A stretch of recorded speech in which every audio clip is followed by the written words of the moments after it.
Hello students, आज का हमारा जो टॉपिक है वो है सौर पैनल के बारे में।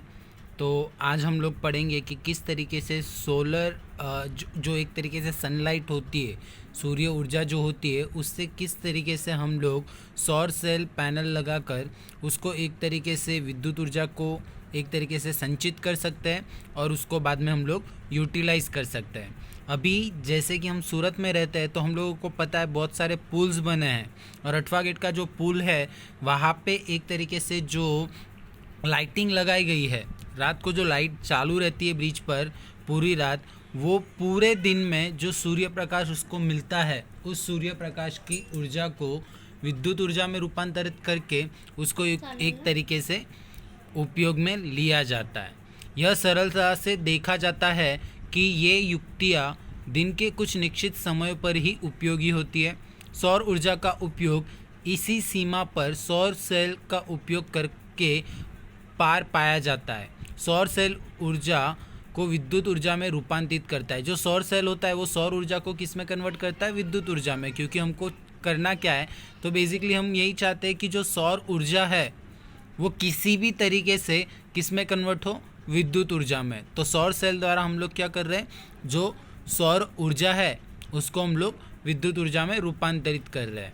हमारे जो भटर की जो स्कूल है उसी के एग्जैक्ट सामने एक बंगला है, वहाँ पे आप लोगों को इस तरीके का कुछ स्ट्रक्चर देखने को मिलता होगा जो सौर पैनल सेल यहाँ पे दिया है। ठीक है, तो वो भी क्या कर रहा है, वो विद्युत ऊर्जा का एक तरीके से रूपांतरण कर रहा है। ठीक है, तो धूप में रखे जाने पर किसी प्ररूपी सौर सेल 0.5 से 1.0 वोल्ट तक वो विकसित होती है तथा लगभग 0.7 वॉट विद्युत उत्पन्न करता है। जब बहुत अधिक संख्या में सौर सेलों को संयोजित किया जाता है तो यह व्यवस्था सौर पैनल कहलाती है, जिनसे व्यावहारिक उपयोग के लिए हम लोग पर्याप्त विद्युत ऊर्जा को प्राप्त करते हैं। ठीक है, तो सौर सेल जो होता है वो एक तरीके से 0.5 से 1 वोल्ट तक हम लोग क्या करते हैं, उसको एक तरीके से विकसित करते हैं। उसमें से हम लोगों को 0.7 वॉट तक का क्या मिलता है?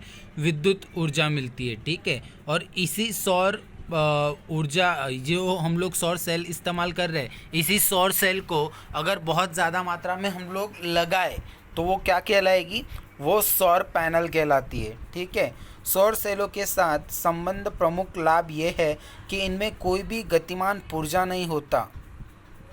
जैसे हम लोगों ने पवन ऊर्जा में देखा था, पवन ऊर्जा में वो जो पंखे हैं वो कंटिन्यूसली घूमते हैं। जो जल ऊर्जा है उसमें भी हम लोगों ने देखा था, उसमें क्या होता है, उसमें जो टरबाइन होती है वो कंटिन्यूसली घूमती है। उसके बाद जैव मास में हम लोगों ने देखा था, बायोगैस के निर्माण में हम लोगों ने देखा था, कंटिन्यूस उसमें डालना पड़ता है, फिर गैस का निर्माण होता है। बट यहाँ पे जो सौर सेलों का एक तरीके से हम लोग बात करें तो सौर सेल कोई गतिमान ऊर्जा नहीं होता इसका। ठीक है, इसलिए इसका जो रख रखाव है वो कैसा है? सस्ता, तथा ये बिना किसी फोकसन युक्ति के काफ़ी संतोषजनक कार्य करता है। सौर सेलों के उपयोग करने का एक अन्य लाभ ये भी है कि इन्हें सुदूर तथा अगम्य स्थानों में स्थापित किया जा सकता है। इन्हें ऐसे छितरे बसे हुए क्षेत्रों में भी स्थापित किया जा सकता है जहाँ शक्ति संचरण के लिए केबल बिछाना अत्यंत खर्चीला तथा व्यापारिक दृष्टि से व्यवहारिक नहीं होता।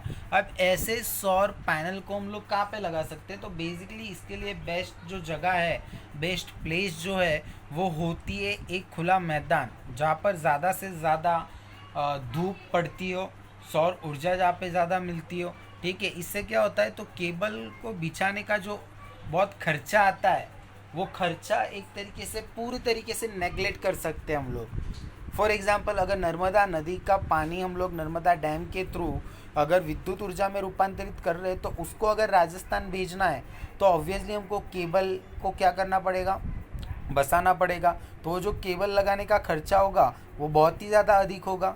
तो ये खर्चा बचाने के लिए अगर हम लोग राजस्थान में ही कई इलाकों में सौर पैनल अगर लगा देते हैं तो सौर पैनल लगाने के बाद क्या होगा, वो जो केबल का खर्चा है वो बहुत ही एक तरीके से पूरा का पूरा बच जाएगा।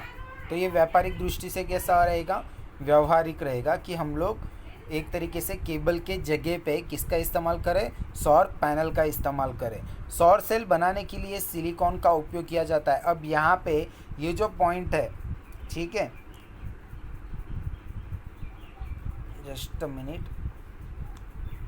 तो यहाँ पे ये जो पॉइंट है इसमें स्ट्रक्चर दिया है किसका, तो ऑब्वियस जो हम लोग पढ़ रहे हैं सोलर पैनल के बारे में, ठीक है।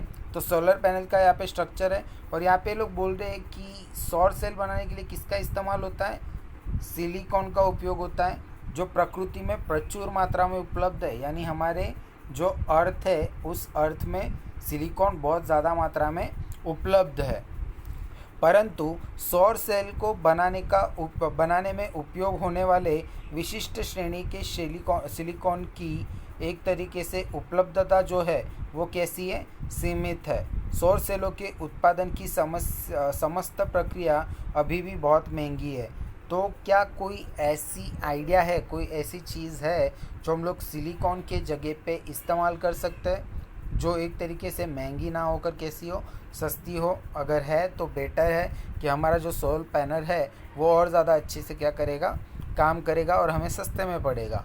सौर सेलों को परस्पर संयोजित करके सौर पैनल बनाने में सिल्वर यानी चांदी का उपयोग होता है, जिसके कारण लागत में वृद्धि हो जाती है।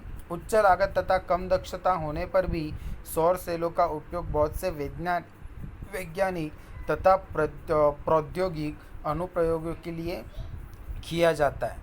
बहुत सारे साइंटिस्ट ऐसे हैं और बहुत सारे प्रौद्योगिक यानी इंडस्ट्रीज़ ऐसा है जो एक तरीके से विद्युत प्राप्त करने के लिए किस पर डिपेंडेंट है, सौर सेल पर डिपेंडेंट है। यानी वो सौर सेलों को बहुत ज़्यादा मात्रा में क्या कर रहे हैं, यूज़ कर रहे हैं। मानव निर्मित उपग्रहों तथा अंतरिक्ष अन्वेषक युक्तियों जैसे मार्स ऑर्बिटर में सौर सेलों का उपयोग प्रमुख ऊर्जा स्रोत के रूप में किया जाता है। अब ये बहुत इंटरेस्टिंग पॉइंट है कि जो मानव निर्मित उपग्रह है, जो हम लोगों ने एक तरीके से इंसानों ने जो सैटेलाइट बनाए तथा अंतरिक्ष अन्वेषक युक्तियाँ जो है, ठीक है, जो हम लोगों ने अंतरिक्ष में क्या किए, कुछ जो उपग्रह छोड़े जैसे मार्स ऑर्बिटर यानी क्या, जो मंगल ग्रह है उस मंगल ग्रह की कक्षा में हम लोगों ने जो ऑर्बिटर छोड़ा है, ठीक है, जो उपग्रह छोड़ा है उसमें हम लोगों ने किसका इस्तेमाल किया है, उसमें हम लोगों ने इस्तेमाल किया है सौर सेल का।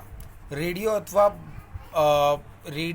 अथवा संचार तंत्रों अथवा सुदूर क्षेत्र के टीवी रिले केंद्रों में सौर सेल पैनल का उपयोग किया जाता है, ठीक है।